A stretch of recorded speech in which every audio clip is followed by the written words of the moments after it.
Yeah, there is a lot of work outside of my apartment, and when I mean outside of my apartment is literally like 2 meters out that window. For the time being, there's not a lot of noise, but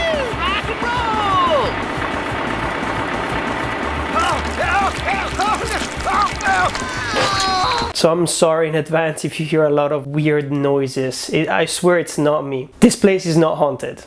It's the construction workers who died here 15 years ago. No, it's not.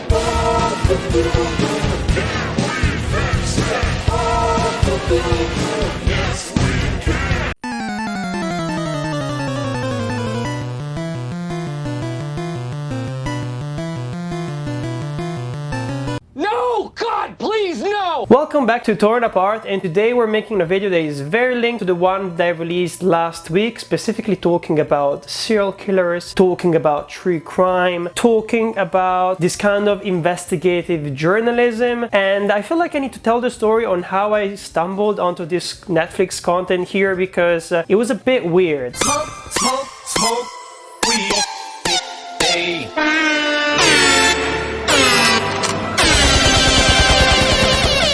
I think it was probably like the last week of August / the first week of September, and in between an episode of Lord of the Rings and one of House of the Dragon, there was literally nothing that I could watch that was interesting. And of course, you know that I'm not enjoying She-Hulk that much, so that was definitely out of the picture. Are you like a superhero?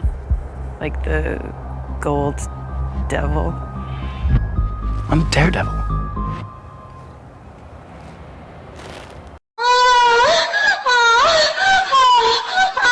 And I'm not a Star Wars fan, so I'm not watching Andor as well. So I had to watch something. And I stumbled on this documentary called Abducted in Plain Sight, and I was just mesmerized. I was literally like looking at this thing and being like, how is this story even true? How is it even possible? And after that, I started Googling who directed that documentary, and I found out that it was this woman called Skye Borgman. So I checked out all of her projects. I watched almost every single one thing that she's made in her career, and she's actually released a lot of things on Netflix and quite recently as well. So I was like, okay, let's give it a look. I feel like it could become an interesting video that I've never done before, because I've never talked about true crime on this channel here, and probably I will never do it again, because this was actually quite tiring. I mean, going into reality so deeply and talking about the most disturbing people ever, and some of these documentaries go so deep into people's lives, so there is a lot of intimacy involved. And honestly, it's quite hard to be subjective when it comes to critiquing these shows here, because you're almost critiquing reality. So I will give you a ranking of all the different documentaries that Skye Borgman has worked on. But of course, I'm not ranking reality. I'm not specifically talking about the real people here, calling someone who actually existed more interesting than someone else. I'm specifically talking about the way that they decided to adapt this story here from a filmmaking perspective. So that's the lens that I'm gonna be using to analyze all of her projects.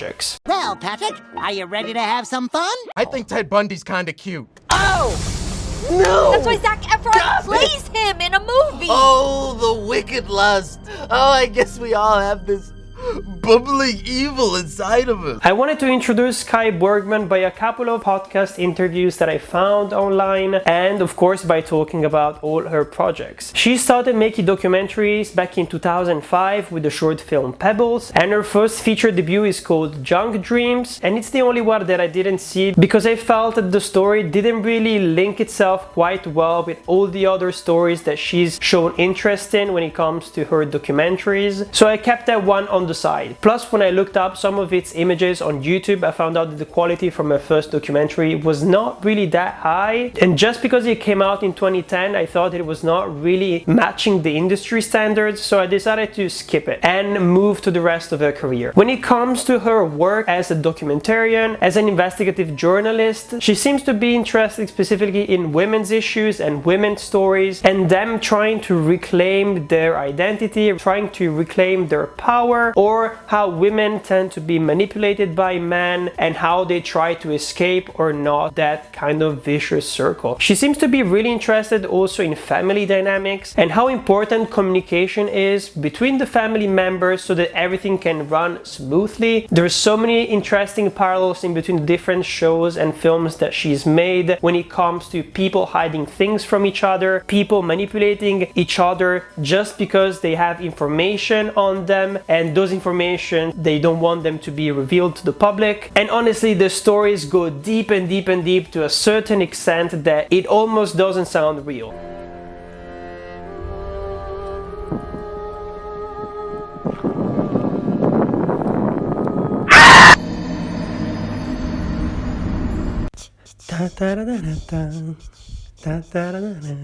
When she was interviewed for the Go Gorilla Filmcast podcast, she actually talked a lot about what her interests are and how she chooses the specific stories that she wants to tell. And she said that she definitely enjoys stories that she doesn't completely understand, and they have a lot of layers to them, they have a lot of complexity, and it takes a minute to kind of at least attempt to figure out how and why something happened. And as I said before, she said that she likes subjects about women because she feels like it's important for her to talk about women in various different ways, with both successes and failures, defeating injustices and conquering odds and things like that. Even though she's a fan of true crime, she's not really a fan of murders in general, mostly because she feels that the murder cases are not as complex as some other cases that she was able to find, where she was really allowed to explore the human condition and coming to an understanding as to why we do some of the things that we do. And funny enough, she also confirmed the theory that I had last week when it comes to who are the people who watch true crime and who are the people that are the most interested in true crime. And in that same interview, she said something along the lines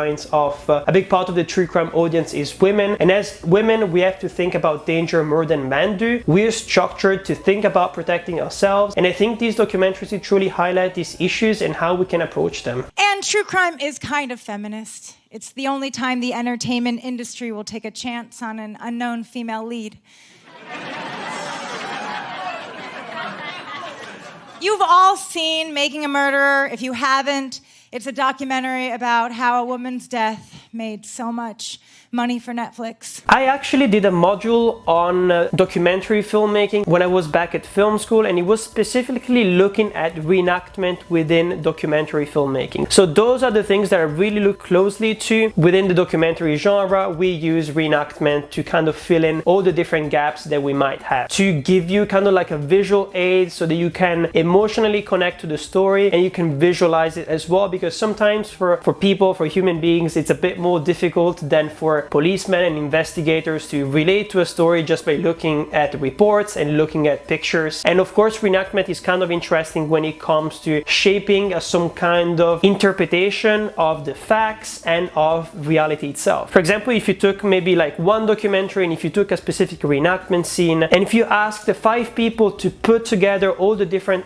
aspects of the crime itself and how it took place, you would probably end up with 5 completely different versions of the scene itself and how it would be reenacted. And those are the interesting things about reenactment scenes. They really allow us to get in touch with the filmmaker and what she's thinking throughout the process and how she's interpreting all the facts. So there is a lot of subjectivity involved when it comes to making documentaries, and I really don't believe when people say that they're not siding with one part or the other. It's impossible not to do that, because subconsciously as human beings we tend to censor some facts, we tend to allow others to be more present within our stories, and at the end of the day we shape our own opinions on the matter itself. That's why objectivity is almost impossible, and that's why if you take another example, so many different like newspapers, and you compare how they report the news, you will see that almost every single one of them reported them in a different way, because every single newspaper has their own way of approaching the news. They have to know that you can tell your story, but you can't tell me how to edit anything,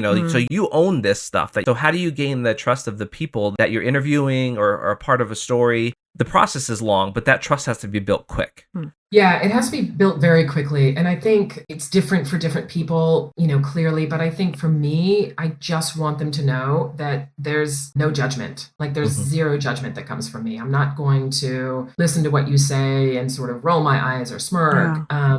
I really want to understand where they're coming from. And if we talk about the idea of true crime being a little bit exploitative, Borgman actually addresses that within the interview that I was talking about before, and specifically talking about how she interviews the different families, the victims, and whether she's expecting for them to create a drama out of nothing, or whether she's expecting them to reveal something exciting because it would make for a really interesting scene. So one of the questions was, let's talk about the ethics of doing this meets with the families, with the victims, and telling their stories. And she answered that by saying that the entire family were very committed to talking about it. And I remember one of her first interviews for the documentary was with Karen, the middle sister, and at the end of the interview I said to her, would you rather have never spoken about this and have it all go away? And she sort of stopped for a second and went, no, you have to talk about it. You just have to, because it brought us a lot closer as a family. So for me there are almost two different types of documentaries and true crime documentaries. The ones that are there to exploit the narratives and the ones that are there to kind of give closure to the families and the victims and everyone who was in contact with the story itself. And I feel like Skye Borgman's documentaries are more of the latter, and that's why I found them so interesting. But let's stop with this incredibly big introduction here and let's go with my ranking of the most recent projects, starting with Dead Asleep, which came out in 2021.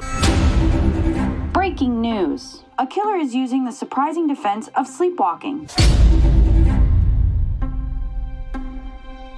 By the way, I will have to do what I hate the most when it comes to videos, so I will have to read you the synopsis of every single one of the films that I'm gonna be talking about. And this is important mostly because we're talking about reality here, so I can't just give you my analysis of the show or the film itself without telling you what it is about. I feel like it would be really insensitive, but at the end of the day, I experienced all of these documentaries without knowing anything about them. And when I went back and I looked at all the trailers actually reveal so much of the different layers of the different stories that Borgman talks about within her work. So if I have to give you an advice, try to get into true crime documentaries without knowing anything about them, and you will be really surprised and probably enjoy them a lot more. So talking about Dead Asleep, what is it about? Dead Asleep follows the case of Randy Herman Jr., who was convicted in 2019 of murdering his childhood friend and roommate Brooke Preston. The documentary investigates Herman's claim that he was sleepwalking during the murder and therefore innocent. This is a very interesting movie, mostly because this is the example that I was talking about before when it comes to siding with the victim or siding with the murderer themselves. There is a clear choice when it comes to the documentary to trying to see whether the sleepwalking claim was actually true and trying to see the point of view of the murderer within this case here. And actually there was a lot of controversy surrounding this documentary here, and the family of Brooke Preston almost tried to press charges against him because it was clearly siding with the murderer instead of the victim. And on November 29, 2021, Brooke's sister Jordan uploaded a video for TikTok in which she stated that Dead Asleep and Hulu were forcing her and her family to relive the worst days of their lives, and the Preston family refused to be interviewed for participate in or even give consent to the making of the documentary itself. And there was actually a petition to shut this movie down with 100,000 signatures, just to tell you that yeah, the victims didn't really enjoy this movie as much as everyone else. But at the end of the day, I really do see their point. If we talk about the reenactment scenes, for example, I really don't like when reenactment scenes don't really star human beings, and these reenactment scenes were starring like little puppets, and that took all of the emotions that we could apply to the scene itself completely out. It really felt like we were watching like a weird stop motion animated film. In this movie here, we could really feel that there was not enough budget to push the investigation forward and forward. For me, the investigation didn't have enough layers to be interesting, and at the end of the day, siding with this theory here was more kind of provocative at the end of the day. It really felt like the documentary was made just because it was such a fascinating case for a person to claim that he was sleepwalking when he killed someone, even though he stabbed her a shit ton of times. Weird and interesting and a bit clickbait, right? That's what you think about when you hear that premise. I was acting. And the thing that I don't like a lot about this film here, and that's why I put it at the very bottom of the list when it comes to the ranking of her work, it just leaves us with a lot of unanswered questions. For example, it is proven that he used to drink quite a lot, so the murderer himself, and we don't actually talk about it when it comes to the case. Was there any kind of toxicology report that could show that he was actually completely and utterly drunk during that episode there, and that's why it allowed him to go to sleep much quicker than human humanly possible. And it was weird that that information was completely left out. I was like, isn't it possible that he was so completely and utterly drunk that he just completely blacked out after the murder and he couldn't remember any of it just because of that? I mean, it happens quite often when it comes to alcohol, and it seems incredibly weird they would never mention it, would never talk about it. So yeah, there is a lot of things like that that make this kind of questionable, and at the end of the day, it feels like sloppy work.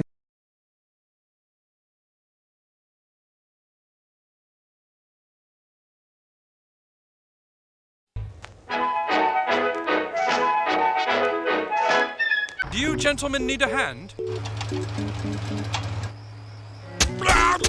Casey! What'd you do that for? I did it for Dahmer.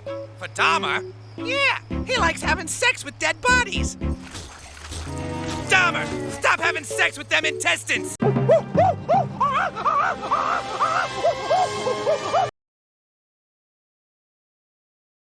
There is one thing that I noticed when it comes to her work. When she's not the producer as well on the project that she's working, the project ends up being not as good as her best work, let's say. And that makes a lot of sense when you think about it. When you're a producer of something, you tend to have a lot more power to choose what goes in, what goes out, and how maybe even how to keep going with the investigation and when to stop the documentary. Because I've actually seen a lot of interviews of documentary filmmakers talking about how at some point you need to stop the investigation and to create some kind of ending for your film or for your series. It's incredibly important because at the end of the day, you could look in any kind of different detail possible of the story itself. The investigation could keep going forever, the movie could keep going forever, and it's up to you to take that objective, step back and decide when to stop it. And maybe this is the problem that we had with this film here. There needed to be much more. There needed to be more layers, or maybe the subject matter just didn't have enough to create something as good as the next few films that I'm going to be talking about. The next one I put on the list is recent. It came out just a couple of weeks ago, and it is a mini series called Sins of Our Mother. So it came out in 2022, of course, and it is about Lori Vallow's kid who mysteriously vanished, and basically the miniseries is about the search for these two kids who disappeared, which eventually unearths a trail of suspicious deaths, a weird kind of Christian cult, a new husband who has a lot of incredibly weird theories about how the world is gonna end. This story had the layers to be something interesting at the end of the day. Once again, this is one of the projects that she didn't produce. Actually, when it comes to the filmmaking itself, I felt that this project was quite interesting, but it felt quite rushed. Charles wrote, "She calls her own daughter a dark spirit. My throat fell in my stomach." If you are very dark, your spirit has left your body, you're a zombie now. And the only way to free your spirit is to kill the body. Within this miniseries here, you can kind of see what I was talking about before when it comes to how you base an entire series on the family's relationships. When you have a dysfunctional family, so many secrets can be laid on top of one another, and at the end of the day, you end up having so many scenes with children and uncles and husbands being like, I didn't know that about her, I didn't know that about him, and basically not actively participating with the story. It really shows how communication is important and how you could prevent a lot of drama, you could prevent a lot of tragedies being committed if you just stuck around and talked to each other within a family. And of course, I feel like this series here is really interesting when it comes to that message of how do you actually relate to other people when they're being psychologically abusive, when they're being manipulative. I mean, the main characters of the mother within this series here is incredibly manipulative, and she tries to play as many cards as possible, play the victim in so many different ways, in so many different situations, and she always comes out as the winner, and she always comes out as the good guy, which is incredibly fascinating to look at. There are some characters within these, I will call them characters, I know they're real people, but as they are used within the documentary, they are characters because they had to adapt and fictionalize some of the things, I'm pretty sure. So there are some characters within Skye Borgman's documentaries that are incredibly sociopathic, incredibly manipulative, and that's mainly why her work is so fascinating, because you end up just looking at these people commit so many, not necessarily crimes, because sometimes it's not even crimes, because they're just manipulating the system so that it works in their favor, and it's just insane. There is a sense sense of justice that is really missing about society, about life in general. And maybe that's the interesting thing about true crime, because it really feels like it can bring you closure even within the weirdest stories ever. I still think that this could have been turned into a very successful movie. It didn't really need to be a mini-series in my opinion, because there was not enough content there and they were trying to create as many plot twists as possible, but at the end of the day the situation was actually simpler than you expected at the end of the day. I saw it coming. Like, you know, when you see stuff coming, you start to break it down on your own. Wait a minute. Oh, shit. Wait. Oh, no. This don't look good. They look angry. Oh, I took off. And here we're heading into my top 3 of her work, which are just incredibly well-made documentaries that I will remember for the rest of my life without a doubt. In the 3rd position, I put I Just Killed My Dad, which came out once again a couple of weeks ago, if I'm not mistaken, and it's another mini-series. It's incredibly good, mostly because this one has characters. You can really feel and you can really empathize and sympathize with a lot of the different people in this story, whether it is the people who are bad, whether it is the good people, and everything that lies in between, so all the gray areas. Anthony doesn't know his birth date. He doesn't know his address. He never put me in public school, and I never understood why. What have you done? 911, where's your emergency? I just killed my dad.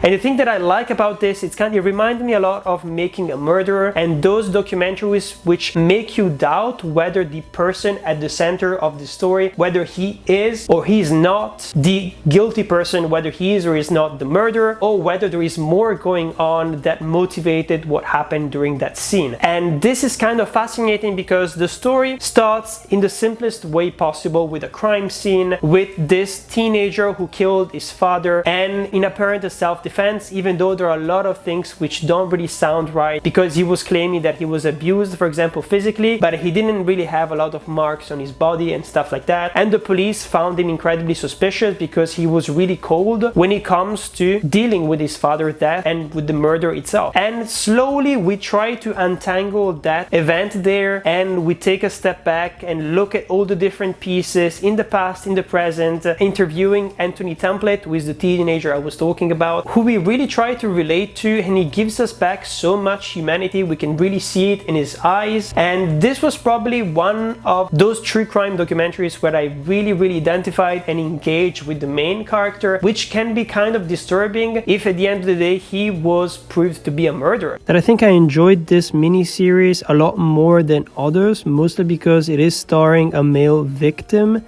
And it's not something that is very common when it comes to true crime. And I think it's also why the investigation itself and the whole story surrounding Anthony Templet became so famous and fascinating, because we're so accustomed to blame white teenagers to be the perpetrators, to be the murderers, whether we're talking about violent events like school shootings or murders in general. And I think Borgman found the perfect case here to kind of deconstruct all the personal biases that we have. It's so easy to label people as evil when they're just not acting in the way that the media wants them to act, that people wants them to act. This is kind of the exception to the rule, because she didn't produce this one, but it is incredibly good. But mostly because the story is really interesting, but also because she really used all the possible filmmaking techniques on the book to make us relate to this person here. I really like the way that they kind of cut together the reenactment scenes with us looking at the past and interviewing people, and with us being in the present with Anthony Templet and interviewing him and trying to understand his emotional and mental state at the time. You know, when you have those documentaries about serial killers and you keep wondering, like, how is it possible that this person managed to get away with it, killing so many people, doing so many incredibly disturbing things, and nobody noticed, nobody said anything? That is the same thing going on with these next 2 documentaries that I'm going to be talking about. Honestly, you'll watch them and you'll be like, how is it possible? Like,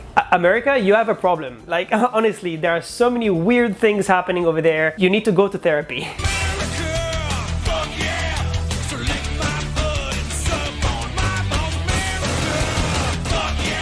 So my number 2 is Girl in the Picture, which came out, I think, beginning of the summer, if I'm not mistaken, on Netflix. And I feel like I need to read you my initial reaction to this documentary here because it was really powerful. I think I've hit that milestone. I've seen enough true crime films and TV series that I never ever want to set a single toe in the US. I'm done. All these men abusing children, marrying their daughters, kidnapping everyone, spending only a couple of months in prison and changing identity and killing some more. The US needs to go to therapy. If you want to know what this is about, basically Girl in the Picture, it is based on the books A Beautiful Child and Finding Sharon by Matt Birkbeck. And the story is centered around a young girl known as Sharon Marshall, who was abducted by a federal fugitive called Franklin Delano Floyd and then raised as his daughter. And over the course of the next 2 decades, she was sexually assaulted by Floyd, forced to marry him, and ultimately died in a suspicious hit-and-run accident in the 90s. And these are not all the details of what happens in this story. The story is way more fucked up than that. And actually, this was a huge plot twist. I gave you so many plot twists, and I'm really sorry about that. Maybe try to forget about them and then come back and watch it with some fresh eyes, because when you actually start understanding what is going on, I remember watching the documentary and sitting there being like, what? This guy is like putting his daughter into prostitution, then he changed her name to marry her. What the fuck is going on?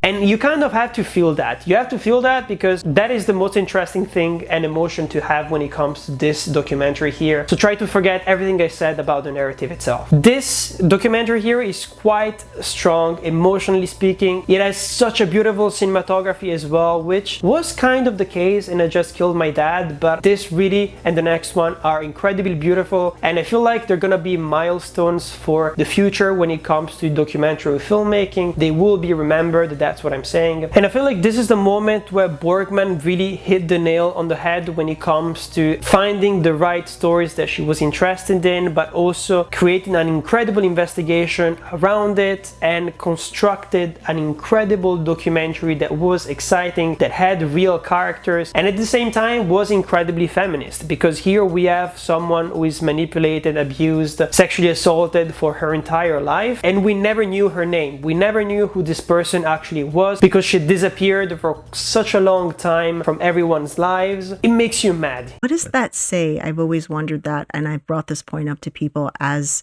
a society, as humans, where it's like, I have a story about sexual abuse. I don't want to hear about that. I have a story about a woman who is abducted, raped, eviscerated, and then buried. What time is it on? Yeah. You know, like, we are just fascinated. If I had no choice, I would rather have had the experience I had than to be sex trafficked and murdered. Okay, that is far worse. We've somehow glamorized. I mean, there's no shortage of documentaries on serial killers. Bundy, Fish, Berkowitz. We have everything with the most gory details. And somehow, I mean, there's like memes and gifs of like horror, crime, and chill, and girls loving crime stories. And I'm like, God, that's how bad sexual abuse is, right? That we're willing to take a murder and torture over that. And I always say to people, imagine how that feels as the survivor of that. Yeah. That you are part of something that is so taboo and so horrific that we would rather glamorize serial killers than talk about your story. Just makes you mad the way that as a society we abuse women, the system abuses women, doesn't believe women. There is a lot of weird stuff going on with the police when it comes to all of these investigations. Something that was true as well when it comes to the Dahmer series I was talking about last week. One thing that I didn't mention, for example, is that moment when the 2 cops are being reinstated and given that fucking prize of best cop of the year, those 2 people are as disgusting as Jeffrey Dahmer himself. And I'm not even kidding. Like honestly, fuck the police when it comes to that kind of stuff. If you're corrupted, if you don't do your job properly, go fuck yourself. There, I said it. I feel like I had to say it. But just because the police plays an incredible part when it comes to all of these true crime documentaries, most of the times they're incredibly stupid. They're so incredibly stupid. Maybe it's not even their fault. Maybe it's how they've been trained. So it's part of the system problem when it comes to how we deal with these crimes here. But the US has such an incredible crime rate, so many incredibly weird stories. How can you not be bad better? That's my question. How can the system not be better equipped when it comes to dealing with this kind of stuff and protecting women, listening to women, making sure that this stuff doesn't happen ever again? This beautiful young woman was trapped in evil. She was stuck and didn't know how to get out. What happened? And who the hell is she? Oh. Can you hear that? It literally sounds like a child dying. I hope it's not the case, otherwise this video will become like the first step on a true crime documentary. Goo goo gaga. Seems like the child is slowly going away. Not crying anymore. Okay, good. I think the child is safe. But yeah, you had a lot of weird crime stories in the US, and I feel like you should do better when it comes to dealing with them. And this is what Borgman's documentaries are. At the end of the day, they are telling everyone to be more careful, and they're trying to not only shed the truth on some certain things, also remind us of how people are just fucked up, and you have to be careful, and you have to listen to people when they're claiming something and when we're talking about abuse and that kind of stuff. But anyways, let's stop about this rant, because we have to talk about my very top movie when it comes to her filmography, which is Abducted in Plain Sight, that came out in 2017. Number one goal was to seduce Jan Broberg, and if he had to destroy the family, he would do it. There'll never be anybody for me but Jan. Never.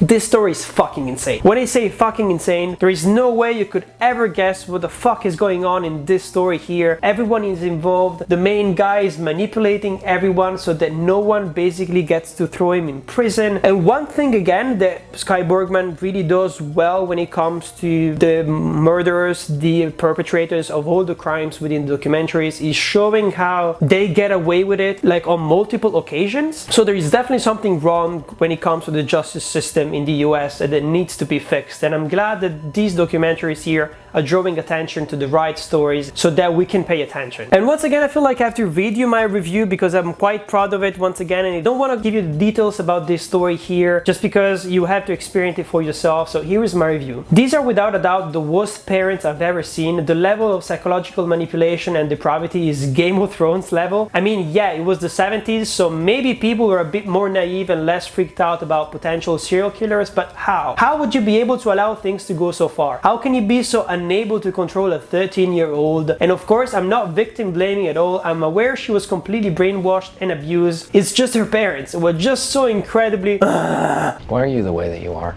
Honestly, every time I try to do something fun or exciting, you make it not that way. Okay, let's give you a bit of a context on what is going on when it comes to this film. And the story was first told in Stolen Innocence, the Jan Broberg story, which is a memoir that was published by her and her mother in 2003. I will just give you the very basics when it comes to this story here so that you can experience it for yourself. And basically in 1974, a 12-year-old Jan Broberg is abducted from a small church-going community in Idaho by a trusted neighbor and close family friend. She directs this, she's the cinematographer, and if I'm not mistaken, she produced it as well. She's got the most amount of creative control, and you can see it, you can feel it, and it's incredibly good. This is without a doubt one of the most shocking and best documentary I've seen in my entire life. I know that I've not seen that many, and really you should pay attention and seek this out because the story is incredibly powerful, and the reenactment scenes are so incredibly beautiful that it kind of looked like real life. I don't know how she did it, whether there's a lot of different editing techniques and the lenses that they use. It really makes us feel like we are in the 70s, and that gives a lot of life to the story itself, because of course when we go back to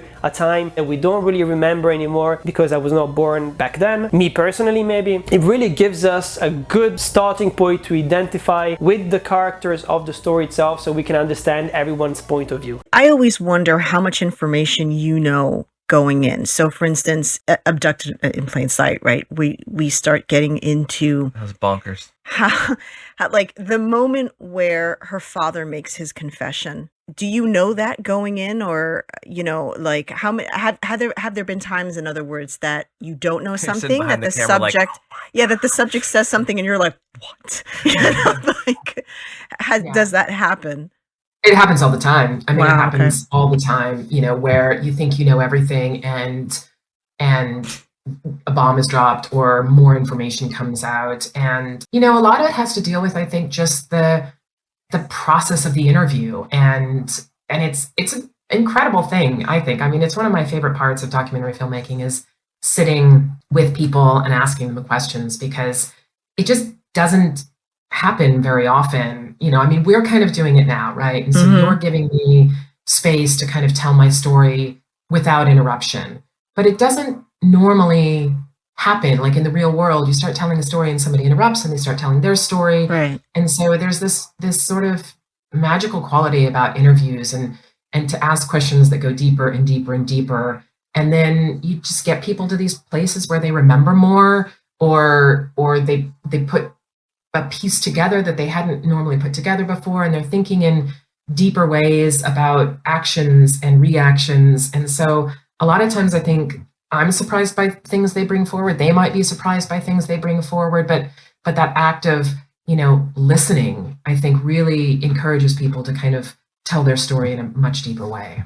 But that was basically it when it comes to this video here. I recommend every single one of these projects at the end of the day. Maybe don't watch Dead Asleep. It's the only one that I think should have been a lot better and would really give you a weird bias when it comes to the story that it's trying to tell. Everything else is good, and I think you should really pay attention to it. These stories are way more interesting because it really feels like it is focusing on the victims themselves, trying to understand what they've done after everything happened, after the abuse stopped, for example, and how they turned their lives around, for example, and how they became successful, how they kept going with their lives. And I really want to recommend these kind of true crime documentaries a lot more than the ones about serial killers and weird murder stories, just because those ones tend to be incredibly exploitative at the end of the day, and they don't really focus on the victims themselves. Even when it comes to the Dahmer story, the final few episodes, yes, they talk about the victims and they allow us to see their point of view as they're experiencing the final chapters of Dahmer's story, but at the end of the day, it feels like it is an aftermath. It doesn't feel like it's the point of view of the show itself. It still feels like it's just trying to give you another perspective of what Dahmer did, instead of making that the most important point. And that's what makes it so exploitative at the end of the day, and manipulative, of course, as well. Okay, let me know what you thought of all these documentaries. If you've seen any of them, if you're a true crime nerd, let me know down in the comments and what your favorite true crime documentaries are. Don't forget to like and subscribe. Every single like that you drop will go to Skye Borgman to make sure that she keeps going with all these interesting true crime stories, and that she keeps delivering these really high quality Netflix documentaries, if you want to call them like that. Mostly because I feel like we have to support women filmmakers, and I actually think that when it comes to statistics, the amount of women working in the documentary kind of genre tends to be a lot higher than the statistics when it comes to the overall Hollywood industry. So interesting thing to know, by the way.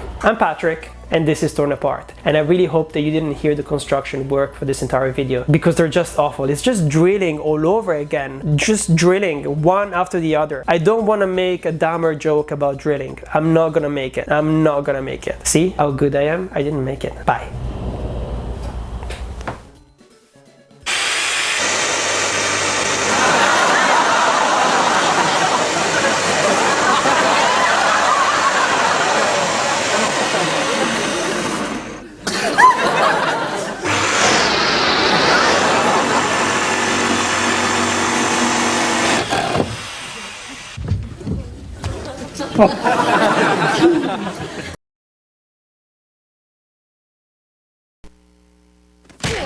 Okay, I had that coming. What the hell is wrong with you, you sick bastard?